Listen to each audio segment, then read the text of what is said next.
Shalom to the sons and daughters of Abraham, Isaac, and Jacob, and welcome to another Torah Tuesday. And tonight, I'm just going to try to finish up this title. We left off at, I think, at Deuteronomy chapter 10, and I'm going to finish it up. The title of Laws and Idolatry and Worshiping Other Gods. So I'm going to try to finish this up. Just want to drop in real quick to drop some more jewels, pretty much self-explanatory, and just jump in and jump out real quick, right? So we're going to start at Deuteronomy chapter 13, right? And we're going to start at 10. And thou shalt stone him with stones, that he die, because he have wrath to thrust thee away from the Lord thy God, which brought thee out of the land of Egypt, from the house of bondage. And all Israel shall hear and fear, and shall do no more such wickedness as this is among you. Verse 12. And if thou hear, say in one of thy cities, that the Lord thy God hath given thee to dwell there, saying, a certain man, the children of Belial, are gone out from among you, and have withdrawn the inhabitants of their city, saying, let us go and observe other gods, which ye have not known. Now, so we still dealing with Israel going out, and certain Israelites or certain nations of people or heathens enticing Israel to serve other gods. But the Most High is very clear what he said. He always mentioned Egypt. He always mentioned Egypt because there was a great, deliverance out of Egypt. So he's going to always give us and say, hey, look, I've done this wonderful thing that has nothing been done upon the earth, right? And you should remember it. Not only should you remember it, but you should reverence me as thy only God, okay? Thy only God and none else. So he's going to continue to give stipulations if someone of one of the city that he has given us to inhabit it in entice thee, then he said, let us go and serve other gods, which ye have known. Verse 14. Then shalt thou inquire and make search. So now it's telling you, if it's just a rumor, well, you know what? Diligently find out. Let's find out who said it, before we start killing or the killing starts. Let's find out exactly who and what this rumor is and who's spreading it. Okay, very particular. So they let you know that these laws and statutes and commandments that the Most High is very, very serious about. Verse 14 from the top. Then shalt thou inquire and make search, and act diligently, and behold, if it be true. If it be truth, and the thing certain, that such abomination is wrought among you. Verse 15. Thou shalt surely smite the inhabitants of that city with the edge of the sword. That's serious. So the Most High said, if it's true, smite those in that city with the edge of the sword, destroying it utterly, and all that is therein, and the cattle thereof, with the edge of the sword. Verse 16. And thou shalt gather all the spoils of it unto the midst of the streets thereof, and shall burn with fire the city and all the spoils thereof, every whit, for the Lord thy God, and it shall be a heap forever.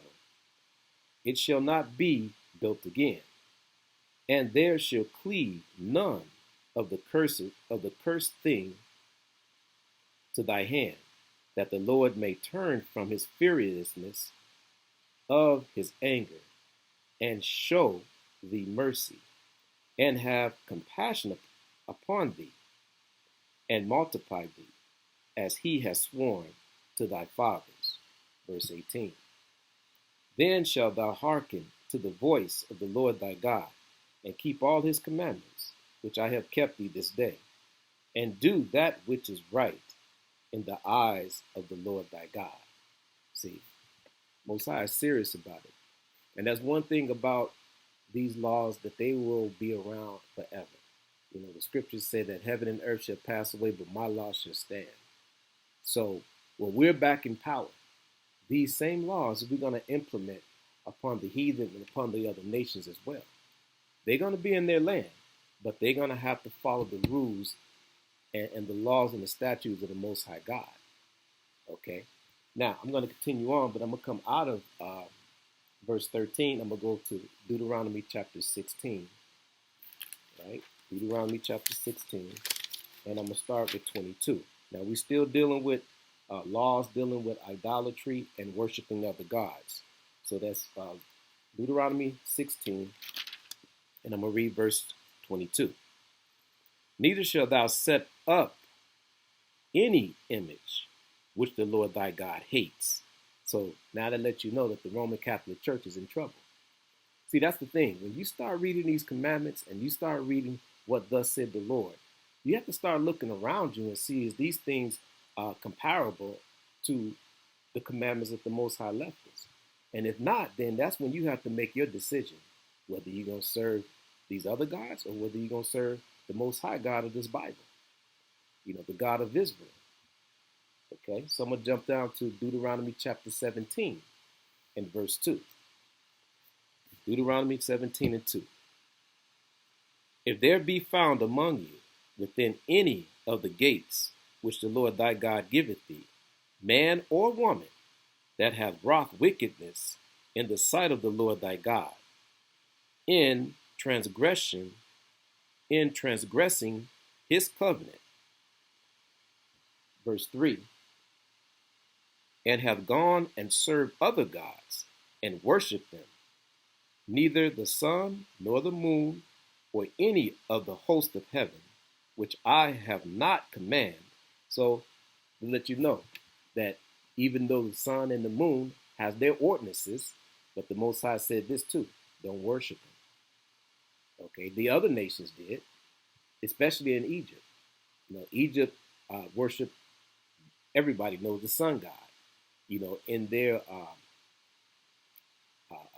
in the pyramids, they have the images of them actually serving the sun god. And a lot of their rituals is actually revolving around the sun, the moon, animals, wind, things that have been made of another man's hands, statues that the Most High said, thou shalt not rear up neither a statue in thy land. So all of these things that we have to look around and see these abominations according to the commandments and make that decision. Okay. Verse 4. And it be told thee, and thou hast heard of it, and inquired diligently, and behold, it be true, and the thing certain, that such abomination is wrought in Israel. Keep reading. Then shalt thou bring forth the man or that woman which have committed the wicked thing, unto thy gates, even that man or that woman, and shall stone them with stones till they die. Okay? So the Most High was very serious about it, till they die. Like I said, I'm not going to get into much expounding on it. It speaks for itself. I'm just going to continue on. So we're going to go to Deuteronomy chapter 18. Chapter 18 and verse 9. Verse 9.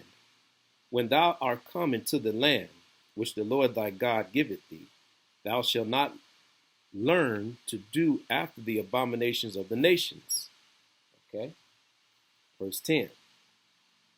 There shall not be found among you any one that maketh his son or his daughter to pass through the fire, or that useth divinations, or an observance of time, or enchantments, or witches. So that makes you think. Just imagine Hollywood and all of the witchcraft and the witches and the warlocks that are there producing these, these movies and these rituals that, you hear that they have to go through. All that is contrary to these laws that we read. That's why we say that, those who say that the laws are done away with, they have not read these laws. They have not read them. Because even common sense will tell you if someone is doing a seance, right, and you walk into the room, most people is going to turn around and walk right out, okay? And that's just the I would say your intuition to know that something ain't right. But just imagine you take that intuition that that gut feeling, and then you understand these laws, then you know for a fact, as you turn around and walk through that door, you know that you've done a right thing and a righteous thing. You know that you stayed within the grace and the boundaries of the Most High God. See, those are the things that we got to think about when we actually understanding and reading these laws. Okay, I'm gonna start 10 again. There shall not be found among you any one that maketh his son or his daughter to pass through the fire, or that useth divination, or an observance of time, or an enchantment, or a witch, or a charmer, or a consulter with the family spirit, or with the familiar spirit, with a familiar spirit, or a wizard, or a necromancer. For all that do these things are an abomination unto the Lord. Because of these abominations, the Lord thy God do drive them out from before thee. Okay? So the Most High said none of them is supposed to be indulging into these rituals. The heathen does it. The heathens have so many rituals. You could have figured that you got Easter, you got Christmas. All of those are rituals. It cannot be found or established in the Bible. But those are the things that he's talking about. Those are the things that he's talking about. I'm gonna read verse 13 and 14. Verse 13: Thou shalt be perfect with the Lord thy God, for these nations which thou shall pause, hearkening unto observing the times and divinations, but as for thee, the Lord thy God hath not suffered thee to do them. Yeah. So, like I said, I just want to stop in and drop some of these jewels on you.